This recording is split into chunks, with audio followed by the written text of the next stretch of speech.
As a rational objective science popularized, the movie Do impressed me deeply by Timothy Chalamet and the dragonfly play, technically known as ornithopter. Early in the 15th century, during the Renaissance, ornithopter first appeared on the manuscript by Leonardo da Vinci. But 500 years later, today's airplanes look like this. It's difficult to develop ornithopter like the one in the Do. Ornithopter is an aircraft with wings that flutter like the wings of birds and insects. This type of flight can generate upward lift and forward thrust at the same time, when flying creatures in nature flying by fluttering wings.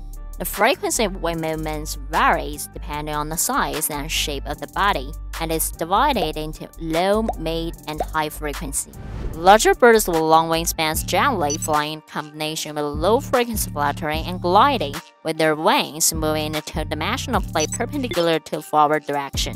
The invention of many civil and military aircraft today was inspired by the glide of birds. Flutter frequency in medium-sized birds increases with a decreasing wingspan, and the biplane trajectory showed a three-dimensional pattern. Smaller birds and insects flying with high-frequency fluttering, and they have complex wing movement patterns. The ornithopter in Do flies in this mode. However, the current human science can solve problems such as flight control systems, power, materials, and other issues. The root of these difficulties is aerodynamics. Planes we usually take are basically fixed wing planes with curved Y, which can lift through the air pressure differences between upper and lower. While that ornithopter differs from airplanes that obtains variable lift and forward thrust by fluttering its wings. For example, the most idealized state of a pigeon's wing trajectory is a straight line with only vertical motion to its body, ignoring three dimensions, drag and the weight of wings and others. When the wings stroke down, in addition to its weight, there's an alternating low force downward, so as to get an upward and forward aerodynamic force to provide lift and forward thrust to the pigeon. When the wings stroke up, aerodynamic force tilts backwards, generating lift and horizontal drag backwards. Obviously, within a certain angle range, either downstroke or upstroke can generate upward lift, but only downstroke can provide forward thrust. The problem is aerodynamic force is not constant. Is influenced by the angle of attack.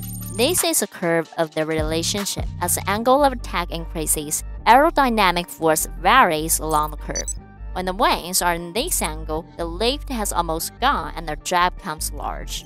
With the angle of attack constantly changing, how to keep moving relatively smoothly with a non-constant aerodynamic force? Teaching the master of physics tells us to learn to use alternating low force.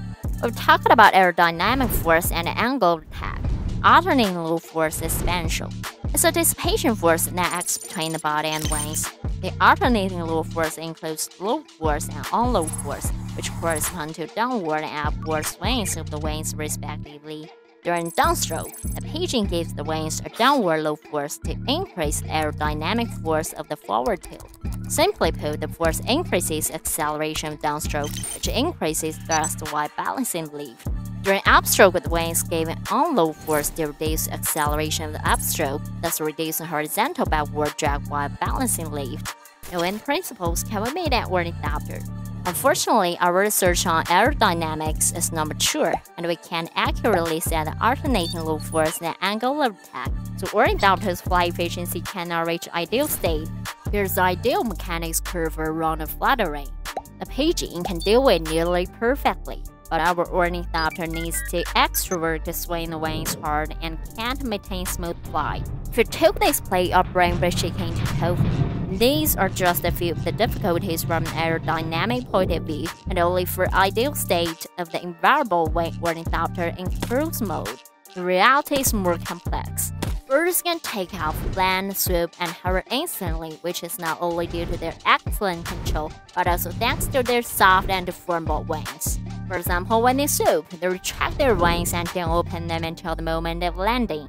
When open the wings, they reduce the gap between feathers and increase the wing area and angle of attack to maximize drag. Even daily flight, the changes in airflow around the wing surface are pretty complex. Scientists classify it as unsteady aerodynamics, a variable wing that brings efficiency that is far superior to achievements of aerodynamics.